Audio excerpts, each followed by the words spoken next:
until all have heard.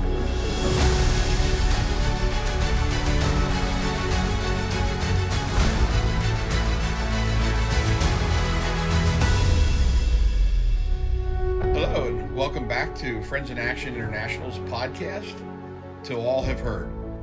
This is our first podcast of 2025, and I'm honored to have interviewing today Barry Johnson, our warehouse and shipping manager here at Friends in Action, an integral person of the team, and I want to share a little bit about Barry and his road to FIA and some of his tasks and responsibilities here as we conduct our international shipping out of our warehouse located in Middletown, Pennsylvania. So, Barry, welcome to the podcast. Hey, thanks. It's a pleasure to be here.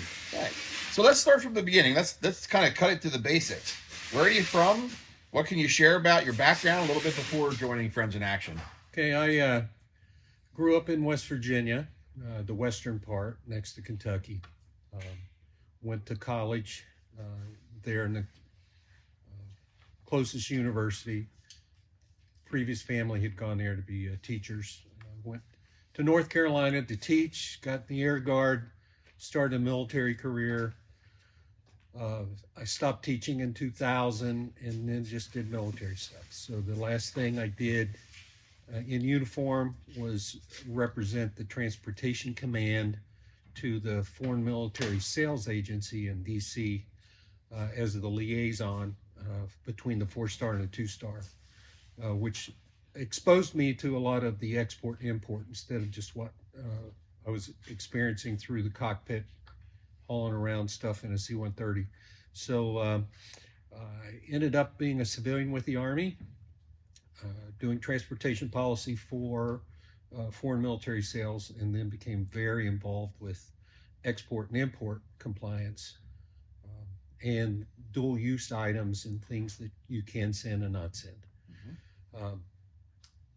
When I retired, was listening to a theologian talk about serving, that retirement isn't about the end of a job. We still worship God through obeying and serving. So it was, then I started looking at so what do I do now? Where do I go serve? Interesting. So before you retired and listened to the podcast about how can you serve in retirement, have you considered, did you think about serving before, nonprofit, volunteering, things like that? Not really. It's a full-time military job going around. There wasn't a desire or a goal, personal goal, to become a full-time volunteer doing something that wasn't really related to promotion or higher salary. Interesting. So how did it lead you to Friends in Action? So here I'm looking at places to serve. I spent a week with Johnny and friends at a warrior retreat. I went on a home build, which you had previously did some nailing and painting and whatever, and same kind of houses down in North Carolina. And I went several months later on my own, just looking. So where can I serve? Paul Brosey had put out a request for funds to support landscaping here at Friends in Action. I'd heard about Friends in Action International there at church a lot from the folks who serve here and reading about the trips and things going on. But I just, instead of sending money, I sent an email and said, hey, I can cut shrubs, I can weed, what do you need done? I was just looking for something. Where can I serve? So I joined Don Galbraith's mowing team. Herb and I had different weeks. And on the days that I was on this side of the river, since I live in Mount Wolf, I hung out in the warehouse here, trying to find out what was going on, and trying to link that with the experience I had. Good. So you're retired, looking for ministry, heard about Friends in Action, and really got introduced by mowing the grass. By mowing the grass. Yeah. So Herb and I, so Herb's the receiving associate. Everything that comes in, he touches, weighs, and then we load it into a container. I book it and work out the paperwork, and then it goes on its way. So you could say that both of us started mowing, and between both of us, we have one doctorate and 4 masters. Great. We'll unpack that in a minute. Tell me a little fun fact about yourself. Something that maybe I don't know for one, or maybe the audience will know about you. Right, but if I tell you a fun fact, then everyone will know. Okay, but then it'll be a fun fact that we know about Yeah. Barry. Well, growing up in, so my favorite breakfast was French toast. Okay. So when I went to university, on the weekend, I was there on federal grants because we didn't have a lot of money. And when French toast showed up on the menu list, I was so excited. And I got in there and I screamed at, I saw the cook taking this bread and he's dipping it into some stuff, and I yelled at him from across. I mean, I'm not even next to him. What are you doing? Because he's making French toast, and I told him that's not the way my mom made French toast. Is that right? So French toast in West Virginia to me was a piece of toast in which you put pancake syrup on it. Just a piece of toast. That's it, and that was French toast. Interesting. So now, like this past weekend, my wife fixed French toast, like the guy at the cafeteria did, not like mine. Very good. So French toast is your favorite breakfast food. Very good. So we're in the warehouse today with this interview with Barry, and as you can hear in the background, there's a lot of things going on. Herb's here getting some things packed up, and Rob just left, but his podcast was just previously released in December, so you can check that out. So there is a lot of things going on here. The landscaping guys, the guys that come and mow, they're in and out of the warehouse too. There's deliveries coming in, trucks coming in. Share a little bit about what a day looks like for the shipping and warehouse manager. So we have our 9 o'clock stand up, and that's where we kind of synchronize activity that's going on in the headquarters, as well as identifying things for prayer. You don't have to have a prayer request to have something to pray about. So it's just being able to share and listen and see where our efforts are going. A lot of our contacts are still going to be through email. We don't, or calls, but it's checking up. So our clients are missionaries who possibly only found out about us through the internet. So they searched for people helping missionaries ship, and they come across the Friends in Action International website. They go to the shipping page. A plug here on that page is also a button that says to join the prayer group. So a small prayer group right now, but I send out almost monthly prayer requests that are going on and update the prayer warrior group about what's going on. Yeah. So that's one day of the month I'll update that. But the clients come in, communicate. We share a spreadsheet in the cloud. They'll itemize their shipments when their items either come in from Amazon or if they bring them by themselves, or it's just a glory to God when you see a group of churches get behind a particular client, and you've got totes and boxes coming from Ohio and Connecticut and Canada and New York and just up the road near State College. It's just to see that kind of support that it's almost amazing. You know, you come and see that happening in front of you. Not really as a participant, but their items will show up. So I make sure that the items that they have on the client's content list gets on Herb's sheet, so that we keep those kind of separate. At times I will Herb's here 2 days a week, so I will weigh and measure our boxes and annotate that in our system that we've received it. It could be trouble also calling and talking to brokers, troubleshooting shipments, assisting. All of us help out when we start loading things. So it might sound clerical, but it's more just managing the process, keeping things visible in the right places so that we can account for all the items that the missionaries are bestowing upon us to keep secure until we can get them into a container and off to their location. Very good. Very good. So a lot of the talk around Friends in Action, or what we focus on a lot of, is short-term mission teams to support missionaries through construction and infrastructure and indigenous training. But one piece that doesn't get talked about quite as much, but we're hoping to change that in the future, and that's why we're here today with Barry, is our international shipping ministry. Barry, international shipping is a very complex process.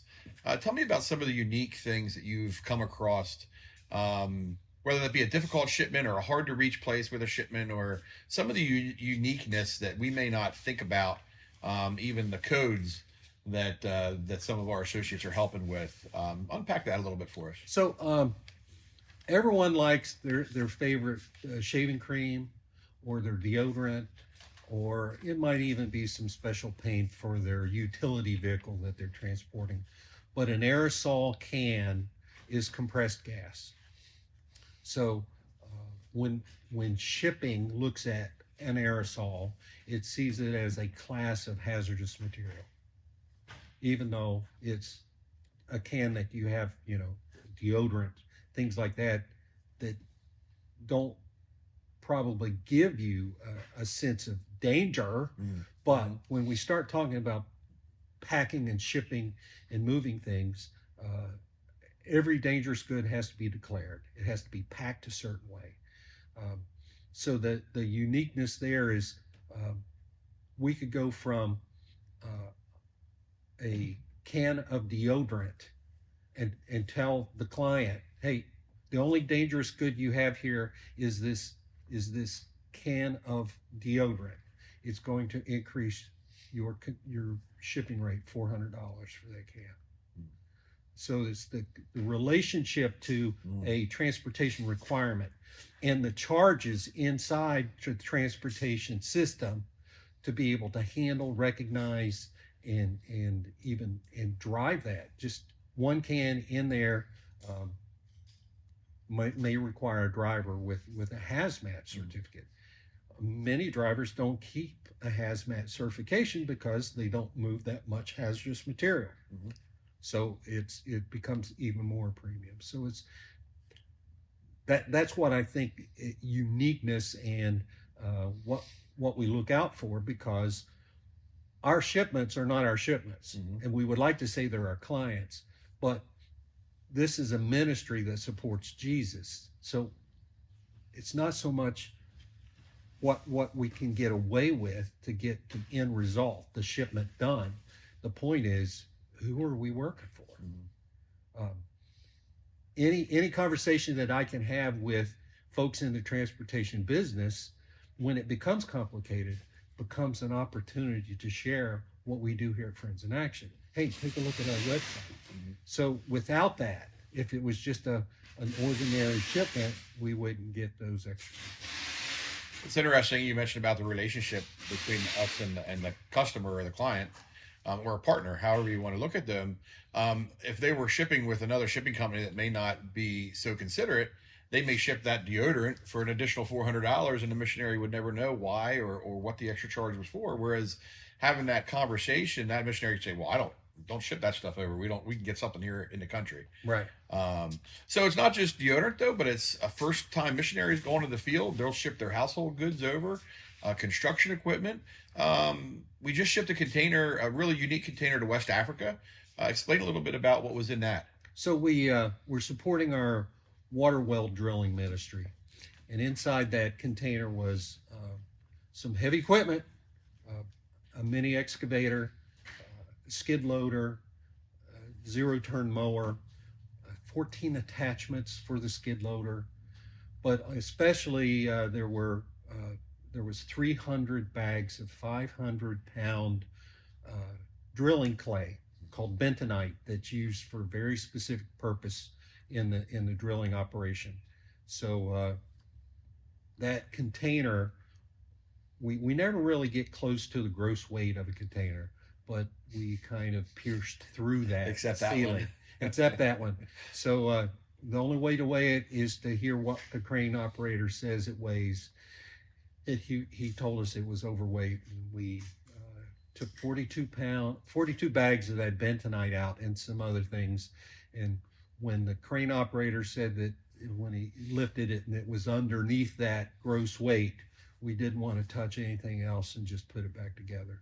We praised God that we didn't have more to take out.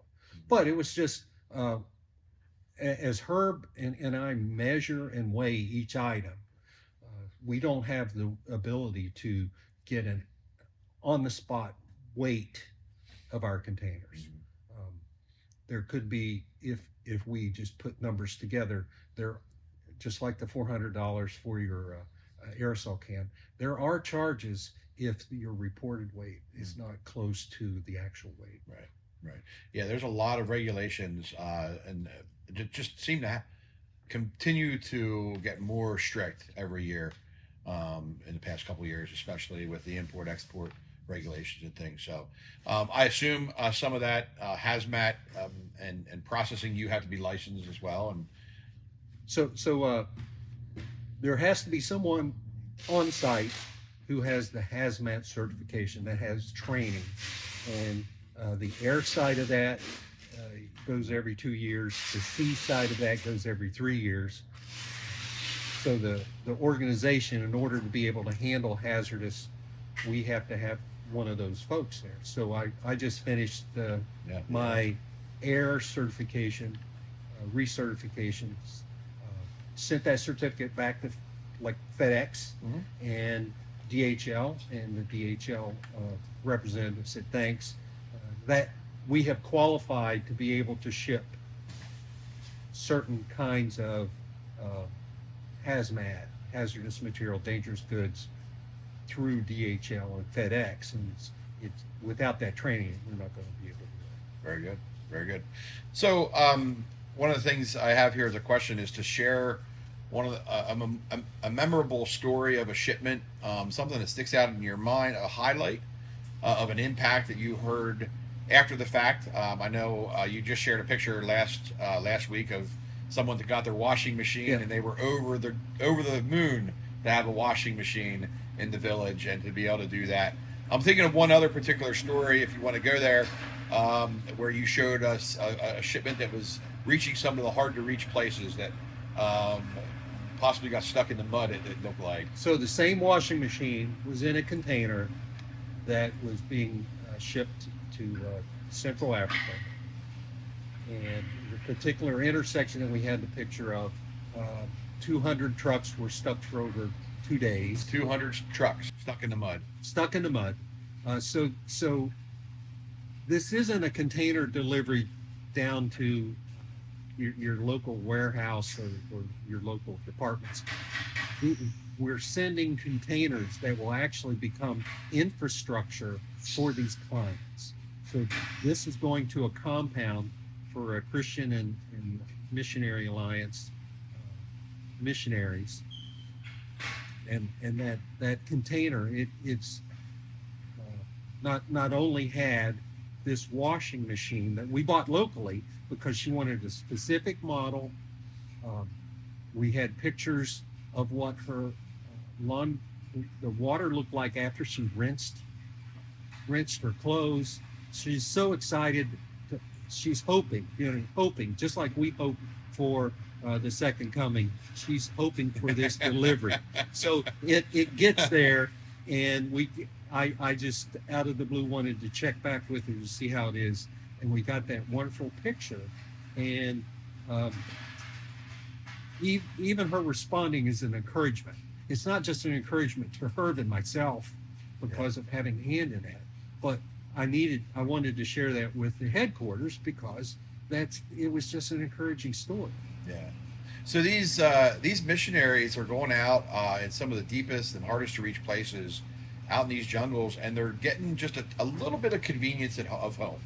Right. And I think for me, if I was in their shoes, that would mean so much, just to have a little taste of what it was like in the States before committing to missions full time, before living off the grid. If I could have a washing machine to have some clean clothes. I mean, just those little things, the significance that makes in someone's ability to be encouraged, just to have a little taste of home while they're committing to doing gospel sharing with boots on the ground. How do you see the significance of the shipping ministry here at Friends in Action? Well, we've had clients who've stopped in who said that they couldn't find a way to get items overseas in. 12 years ago, there were many. There were dozens of shippers. We're already seeing a partner shipper who's looking to stop shipping here in the near term, and we're wondering how we could support the loss of that shipment. So when you hear these needs and desires, and then when you engage with the clients, number one, they're always, it's just so remarkable how grateful they are to have someone who's non-commercial. Herb and I are volunteering. The only fees that they're paying actually are the fees that they're incurring, so there's no extra profit, whatever. The joy that they get out of these. I had sent a letter or an email to one of our clients saying, "Hey, I'm sorry, but I just noticed that your solar panels didn't make this container," and he responded, "Well, yeah, they made it on the other container, and they're hooked up and they're working." And you hear that what was sent over is utilized to empower these folks to be able to spread the gospel. So the uniqueness first of folks just looking up on the internet and finding us, and then how can we support them in a way that provides glory to God. Yeah, and we are kind of hidden back in here in Middletown, our shipping department. Up till 2022, the majority of our shipping was done out of Missouri. That's where FIA's headquarters used to be before moving to Pennsylvania. And then in 2022, we transitioned and brought our main shipping here to Middletown, Pennsylvania. So now we're getting more and more frequent shipping. Some ballpark statistics, Barry, if you could share how many mission organizations, how many missionaries over the years. If you could just kind of spitball some of that. So this year we've had an increase because of heavy equipment primarily. We've had $500 million in value in these containers. Wow. We've had over 20 organizations each year. We've had some new customers, but we have return customers or clients that come by that still range in the 20 to 30 or so. But it's with crating and 4 to 6 containers a year for two guys. We used to have two retired guys. Two servants. I mean, I don't want to say we're retired because it's the activities. My idea of seeing someone retired was my uncle's sister's husband who golfed every day. They were retired. Yeah. No, we're serving. So it's a different motivation, but at the same time, there's a joy that's. I don't use an alarm clock. If I have to get here early for our Wednesday staff meetings, I don't use an alarm clock. I had to use an alarm clock working for the Army. Yeah, very good.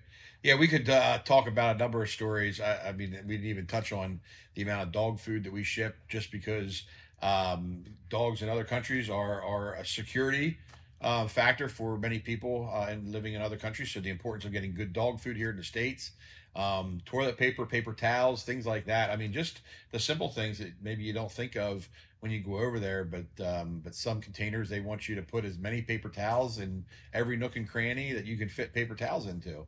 So it's just, yeah, we could spend the afternoon just telling stories about the uniqueness of things shipped, but really, all that to say, and the interest of that, and some of the silly things in that is, honestly, it's to help accelerate the gospel, and that's what it's all about. And whether it's a short-term team that we do here at Friends in Action or the shipping department, it's to accelerate the gospel by giving these goods that are all around us and behind us a home with the missionaries, so they can continue to function and to share the gospel in their ministry in these faraway places all over the corners of the world. And we won't mention a couple of the countries just due to security reasons, but it's all over, and it's extremely interesting to hear the communications that Barry gets to have with some of these missionaries, and just to hear how God's working in their ministry too. One of the things I want to talk about too, just real quick before we wrap up, is we talked a lot about what we do, and yourself and Herb and Rob and others. If people have an interest in knowing more or learning more, and then maybe seeing how they can get involved, what does that look like, Barry? Well, the first stop would be the Friends in Action International website under shipping. If they're interested in going on a trip with Rob, they can go to the Go part. But the shipping page is what brings the folks who couldn't find a shipping solution to us. Mm-hmm. And that's also been not only sending things from the U.S., but it's also been in helping folks come back to the U.S., returning. We don't have a hand in that, but we're able to link into our networks of brokers to establish that. Check also with the pastor that does outreach / missions. Have at their church, connect the church with Friends in Action International as well. See what that connection is, because we've had pastor breakfasts. We've connected with many of the area churches. Doing that as a community and finding out too is another way. I do like to share that warrior prayer button is available. All you got to do is click. You provide your email, and then you will get the updates on all of these shipments, especially when we are in the process of trying to ship. I try to highlight some of the obstacles that we might be looking at, and just to lift them up in prayer. So that's another way. If folks would be interested when we have a loading event, or if they would like to consider spending some time not only mowing grass out here, but also maybe helping in our receiving as we're processing our items, preferably around when we can load, because when we're loading, it's almost like you'll see them unload. When they unload, it's like an army of people, just this large group that comes over to the container, and they just start pulling things out and put it in different piles. Well, that's a couple of us are taking things in one at a time and trying to find a spot, trying to be considerate not only of protection, but hey, how can we use that space? Good. Yeah, so Barry mentioned our website. We'll put some of the links in the show notes, but also fiaintl.org. And if you scroll down to the bottom of our homepage, down with some other menu items, there is the shipping button there that you can press, and it'll take and explain the full aspect of the shipping department, along with the prayer warrior button, where you can join the newsletter and hear more about the shipments happening. We've had people come from churches and pray over containers before they ship and things like that. So it's exciting to see those times. Also, we'll put Barry's bio from our website in the show notes as well. You can go in there, click on that, and learn more about Barry. And he is a self-supported missionary here at Friends in Action, and we are encouraged by the amount of time and commitment that Barry puts in during these not retirement years. And we're just so encouraged to see his love for Christ and his love for people here at Friends in Action. Well, we'll end on a kind of a little bit lighter note. What's just one of the strangest things that you've shipped? So in the same container as the dog food in the washing machine, I don't know what the connection was between this client and this partially used compressed air can. So partially used compressed partially used. Okay. It's used. It's not full. It's not new. An air can like it just blowing off your duster. The duster. Yeah. The duster for his keyboard.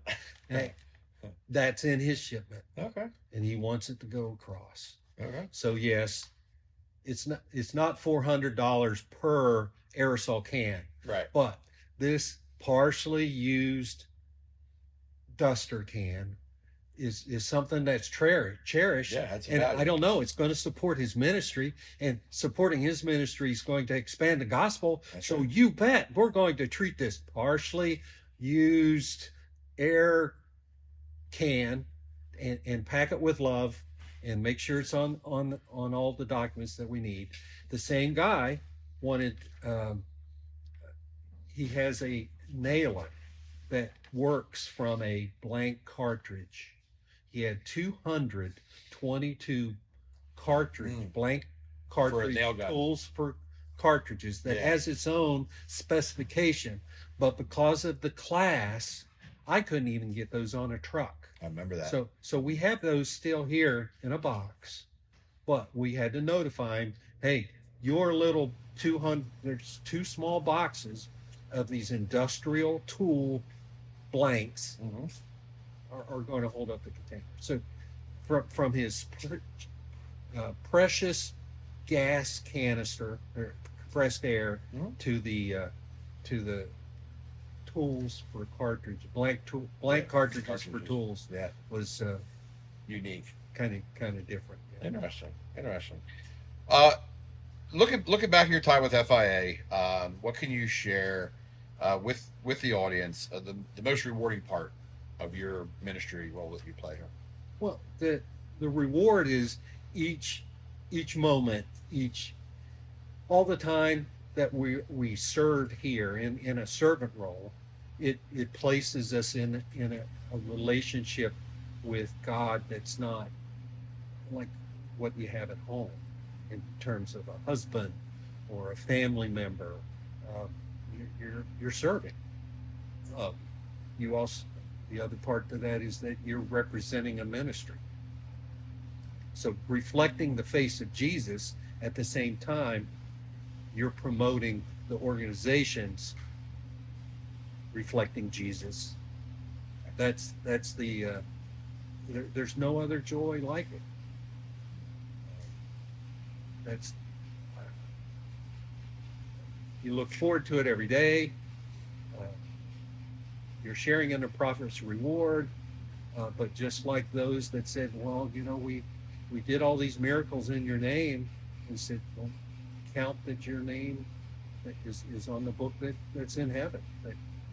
Okay, that's reward enough. So how can you serve? It's a type of worship. So if we have volunteers who show up here, the important thing is that they should have a spiritual experience in doing whatever we're doing here, as well as just nailing or moving boxes. This is about serving. I like that. That's one of the nuggets. Serving is an act of worship. Yeah, I like that. That's good. Barry, is there anything else you wanted to share with the audience before we wrap this up today? Oh, it's good. Have a nice time, and thanks for watching. Yeah, absolutely. Well, I appreciate you guys tuning in today for our first 2025 podcast here with Barry, our shipping warehouse manager. And we're just excited to promote the shipping warehouse ministry here. Again, if you'd like to learn more, check it out in the show notes. Check out Barry's bio page on our website, and also the shipping page located there as well. There's opportunity to serve here as a volunteer. There's opportunity to take a tour. Come and take a tour. Barry is very proud of what he and Herb have developed here in the warehouse and others, and he'd be happy to walk you through and explain a little bit more about the ministry. Often we think of missionaries being the ones that get sent out and are evangelists and church planners and boots on the ground gospel workers. Well, for the last few podcasts, you've heard from individuals, just regular individuals like you and me, who can share the gospel in the ways that God has blessed us. And for Barry, that's blessed with logistics and detail and his knowledge for shipping. That's just as much as important role as a missionary that's on the ground sharing the gospel. So how can you get involved? What has God blessed you with that you can share the gospel until all have heard? Thanks for being with us.